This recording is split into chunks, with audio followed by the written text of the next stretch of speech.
Next we have Josephus. That's Joseph with a U.S. on the back. First century A.D., Jewish historian. He said that no books of the Old Testament were written after Ezra. So if we think about the way they put their books together, we've got the whole thing in his day already solved, so that anybody who says that, Daniel was written, some really late time, that would not be true.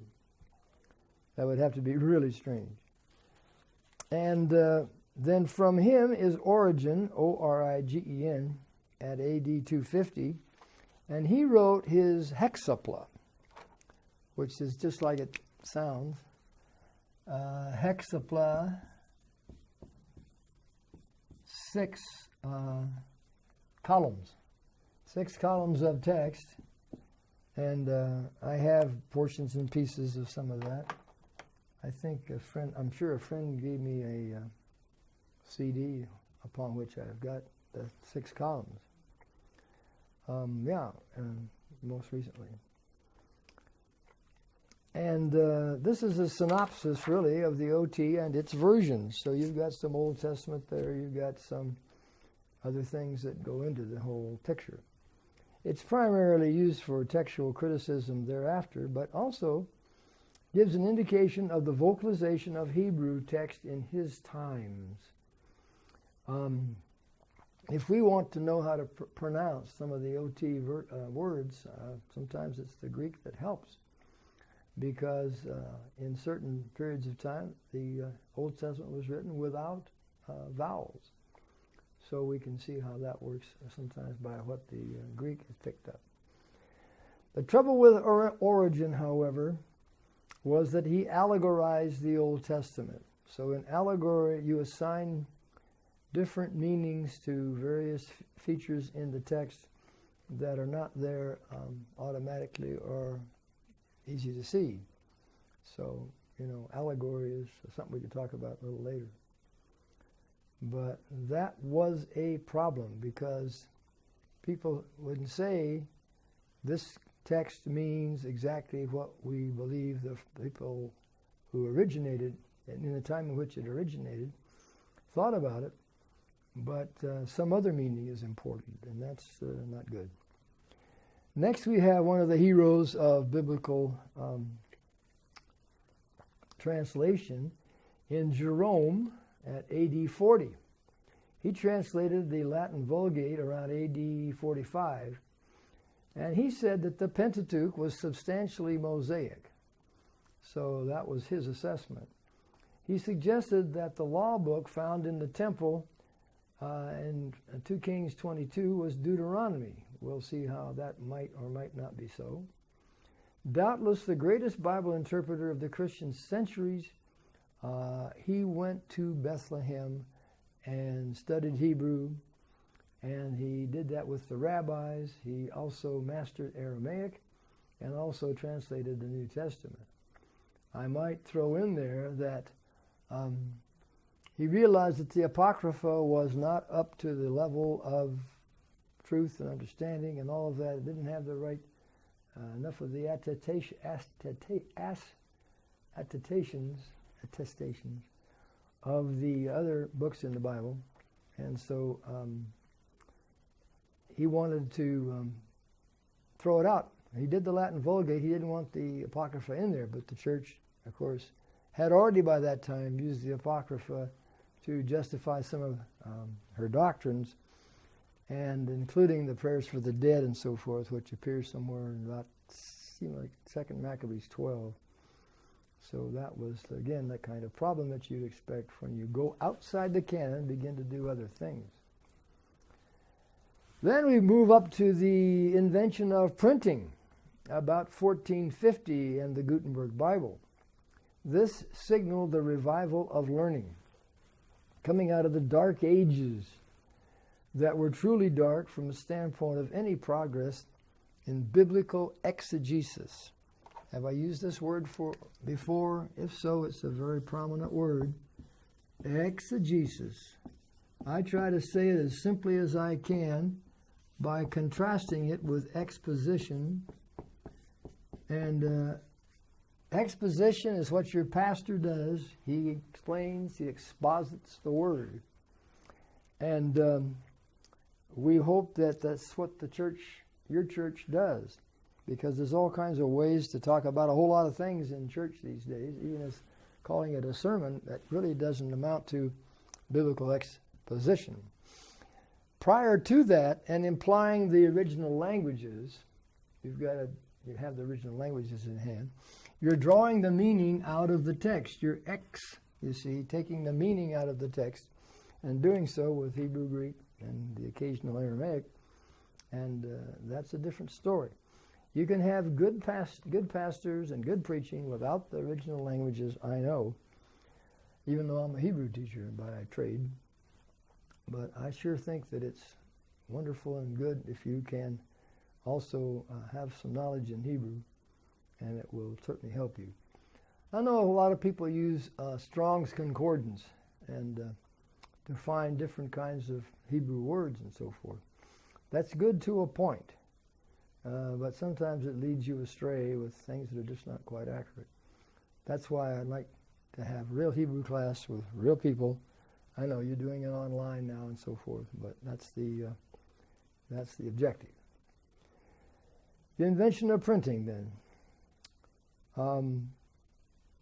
The Protestant Reformation of 1517 gave new impetus to the whole enterprise. So you have the invention of printing, and you have the Protestant Reformation.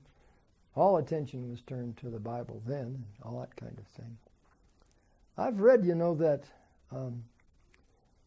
Luther's students were the ones that actually nailed the 95 Theses to the door of the church at Wittenberg. And that sounds kind of like what would happen, because Luther himself, I don't think he pushed himself or was big. He was a humble man. A humble priest. And so that's probably the story. Now we go to two founders of modern biblical criticism. Again, criticism can be constructive or destructive. I think this is destructive. You'll see it right away. And the one is Benedict Spinoza.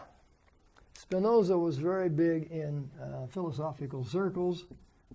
He was a Spanish Jew, and I think he had a bad case of something in his philosophy, much less his dealing with the Bible. Yeah, he was a Jewish Dutch philosopher, and he was a deist, D-E-I-S.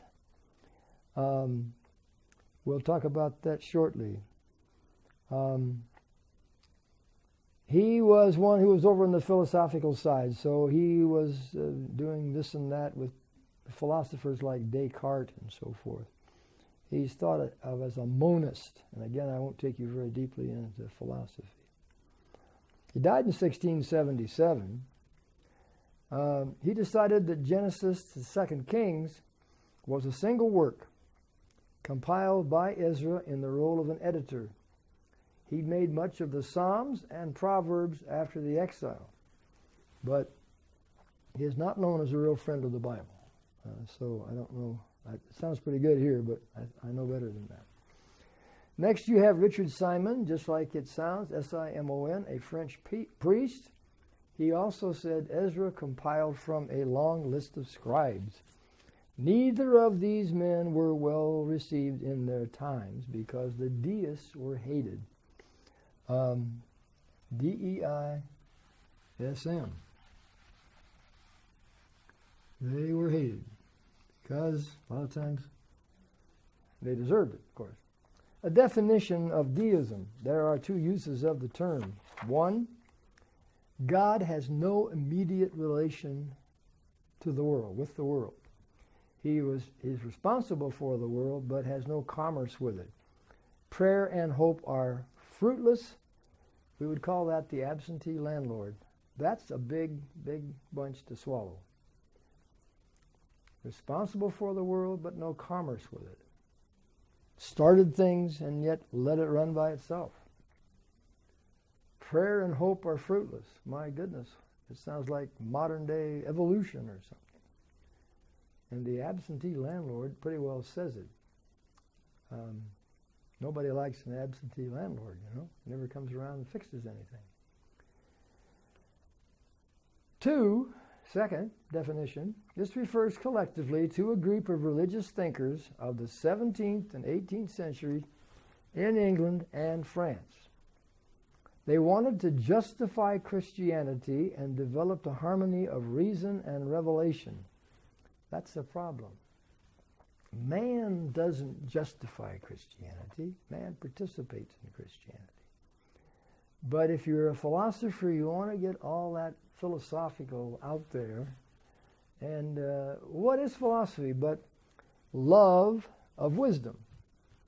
Phileo and sophos, or sophia. What do you mean then? What wisdom are we talking about? We're talking about man's wisdom, certainly not the wisdom of God. So the whole thing is beginning to, shall we say, be unraveled in the course of history. They wanted to justify Christianity and developed a harmony of reason and revelation. Reason is one thing, that's God. Reason is one thing, that's man. Revelation is another thing, that's God.